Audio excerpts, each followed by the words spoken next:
Oke, kita bersyukur pada pagi hari ini kita akan merenungkan bagian firman Tuhan dengan tema baru di minggu ini adalah Encounters with Jesus atau perjumpaan dengan Tuhan Yesus.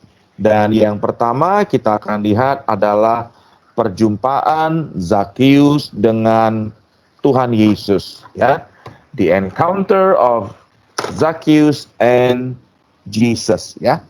Kita akan buka dari Lukas 1 sampai ayatnya yang ke-10. Kita akan lihat ya sama-sama bagian firman Tuhan ini. Saya akan bacakan bagi kita semua dari ayatnya yang pertama sampai 10. Yesus masuk ke kota Yeriko dan berjalan terus melintasi kota itu. Di situ ada seorang bernama Zakheus, kepala pemungut cukai, dan ia seorang yang kaya. Ia berusaha untuk melihat orang apakah Yesus itu. Tetapi ia tidak berhasil karena orang banyak, sebab badannya pendek. Maka berlarilah ia mendahului orang banyak, lalu memanjat pohon ara untuk melihat Yesus yang akan lewat di situ. Ketika Yesus sampai ke tempat itu, ia melihat ke atas dan berkata, "Zakheus, segeralah turun, sebab hari ini aku harus menumpang di rumahmu." Lalu Zakheus segera turun dan menerima Yesus dengan sukacita. Tetapi semua orang yang melihat itu bersungut-sungut, katanya, "Ia menumpang di rumah orang berdosa." Tetapi Zakheus berdiri dan berkata kepada Tuhan, "Tuhan, setengah dari milikku akan kuberikan kepada orang miskin, dan sekiranya ada sesuatu yang kuperas dari seseorang akan kukembalikan 4 kali lipat." Kata Yesus kepadanya, "Hari ini telah terjadi keselamatan kepada rumah ini, karena orang ini pun anak Abraham. Sebab anak manusia datang untuk mencari dan menyelamatkan yang hilang." Demikian firman Tuhan dari kisah hidup Zakheus yang berjumpa dengan Tuhan Yesus. Nah, kita lihat ayatnya yang ketiga, ia berusaha untuk melihat orang apakah Yesus itu, tetapi ia tidak berhasil karena orang banyak, sebab badannya pendek. Nah, Zakheus tampaknya ingin tahu, atau mungkin bahasa kita sekarang kepo. Seperti apakah Yesus ini, seorang yang sedang banyak dibicarakan oleh karena pengajarannya, oleh karena mukjizat-mukjizat yang ia kerjakan, sehingga ia juga tertarik ingin melihat Yesus. Nah, Alkitab memang belum mencatatkan apa motivasi daripada Zakheus ia ingin melihat Tuhan Yesus. Mungkin hanya sekedar kepo tadi itu, hanya ingin tahu saja, hanya ingin melihat saja, atau hanya ingin memenuhi rasa penasarannya tentang Tuhan Yesus. Tetapi sungguh indah jikalau Tuhanlah yang telah menaruh hati itu di dalam hati Zakheus untuk ada kerinduan berjumpa dengan Tuhan Yesus. Nah, sekali lagi kita tentu bersyukur jikalau kita diberikan Tuhan satu hati, satu kerinduan untuk berjumpa dengan Tuhan Yesus. Tetapi Zakheus ada kendala, yaitu badannya pendek sehingga ia terhalang untuk bisa berjumpa dengan Tuhan Yesus. Pertanyaannya adalah apakah kita memiliki kendala untuk kita berjumpa dengan Tuhan Yesus? Tampaknya kendala yang mungkin ada justru dari kita sendiri. Ini yang paling sulit untuk diatasi. Kita ingin berjumpa dengan Tuhan Yesus di saat pagi hari untuk merenungkan firman Tuhan, tetapi kita tidak melakukannya. Kita terhalang oleh karena kita lebih suka untuk memenuhi keinginan tidur kita lanjutkan. Ketika Tuhan menggerakkan hati kita untuk renungan di malam hari, tetapi seringkali kita justru lebih suka untuk memilih melakukan hobi kita, bermain game misalnya, atau justru melakukan hal yang lain. Nah, tetapi kita belajar dari Zakheus, apa yang dilakukan oleh Zakheus untuk memenuhi kerinduannya, keinginannya untuk melihat Tuhan Yesus. Ayat yang keempat, maka berlarilah ia mendahului orang banyak, lalu memanjat pohon ara untuk melihat Yesus yang akan lewat di situ. Zakheus tidak berdiam diri dengan kendala yang ia alami, dengan halangan, dengan tantangan yang ia alami. Ia tetap berusaha untuk bertemu Yesus.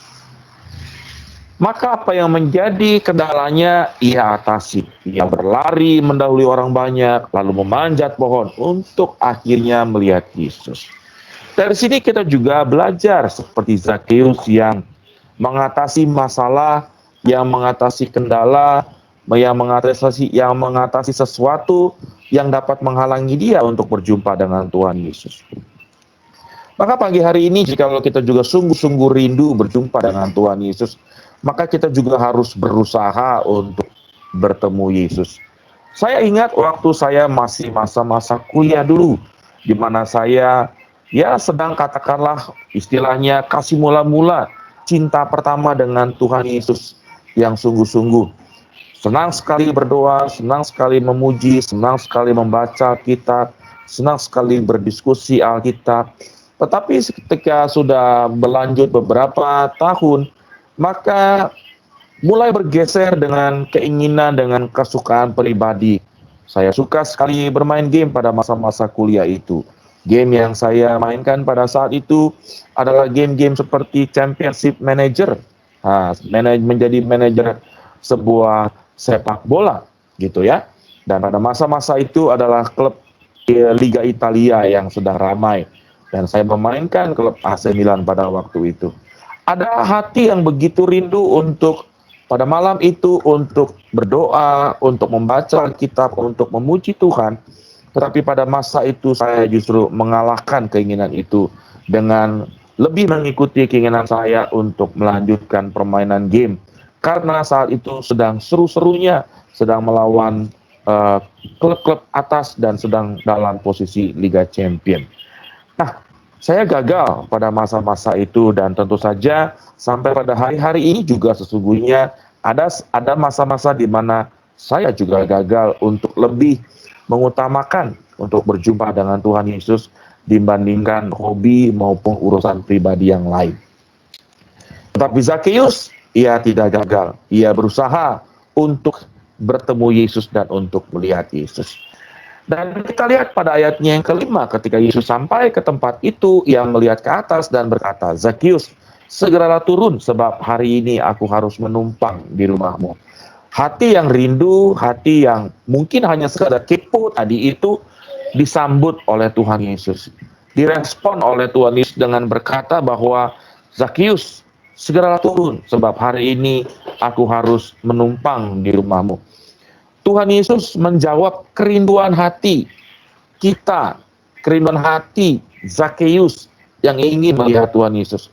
Sekalipun sekali lagi mungkin Zakheus hanya sekedar kepo saja, ingin tahu seperti apa sih Yesus itu. Tetapi apapun itu, hati yang rindu itu, walaupun hanya sekitar berapa persen sekalipun yang ada, tetapi tidak pernah dianggap sia-sia oleh Tuhan Yesus. Tuhan Yesus menghargainya dan Tuhan meresponnya dan Tuhan Yesus berkata, aku harus menumpang di rumahmu.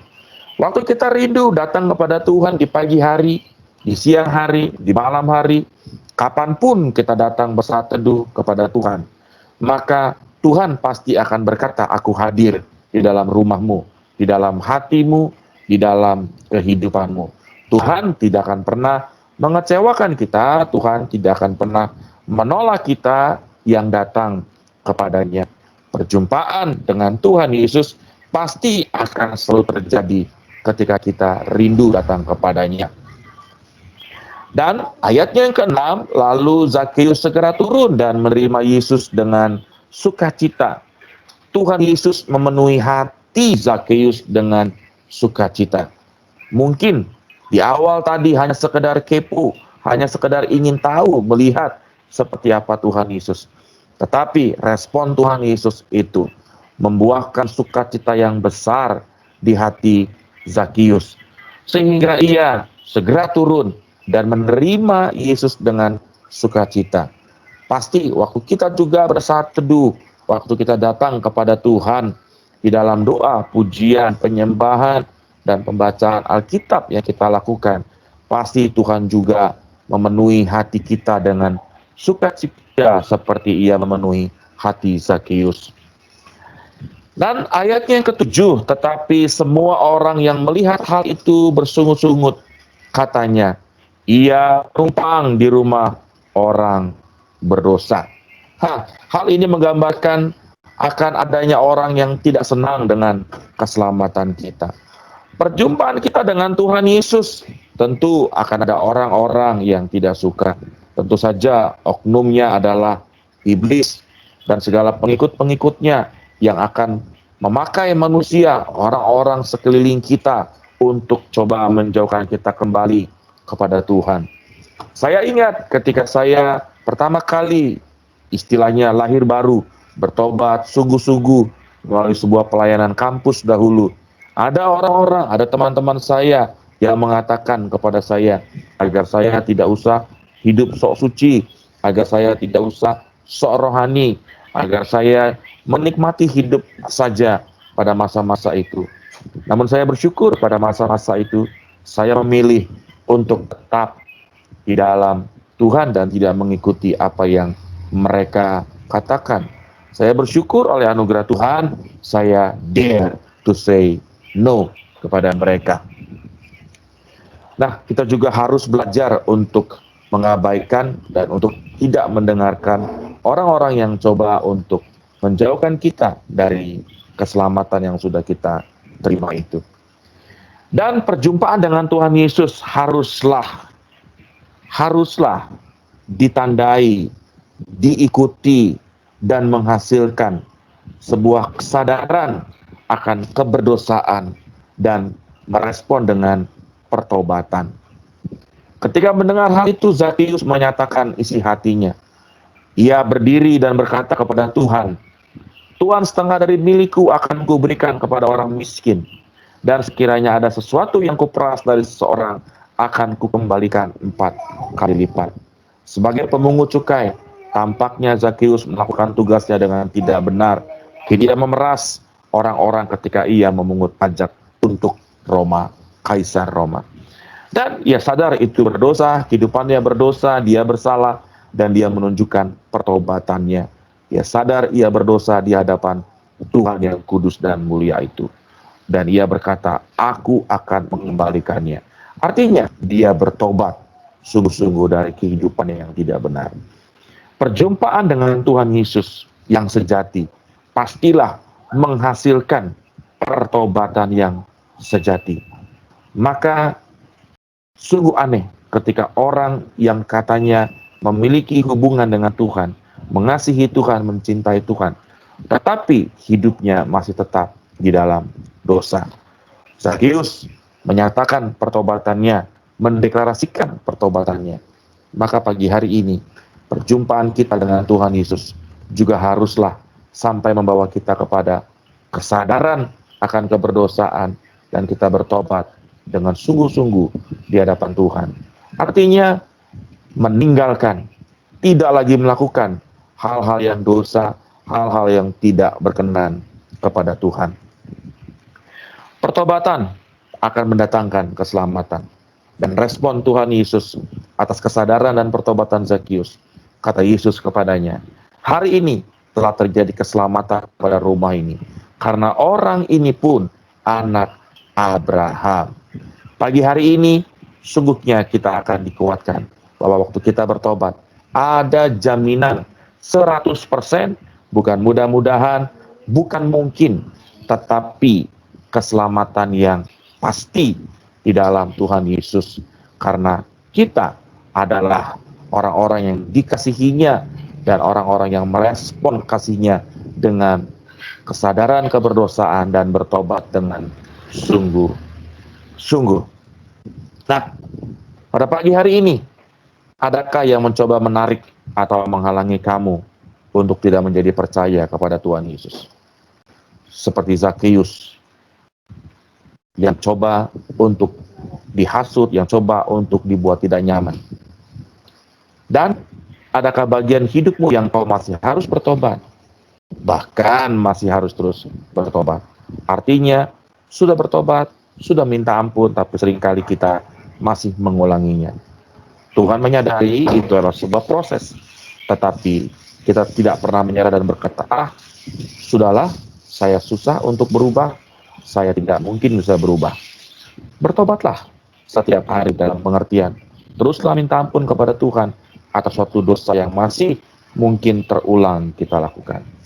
Tuhan Yesus akan tetap menyambut kita dan berkata, hari ini keselamatan telah terjadi bagi kamu. Tuhan Yesus memberkati. Mari kita berdoa.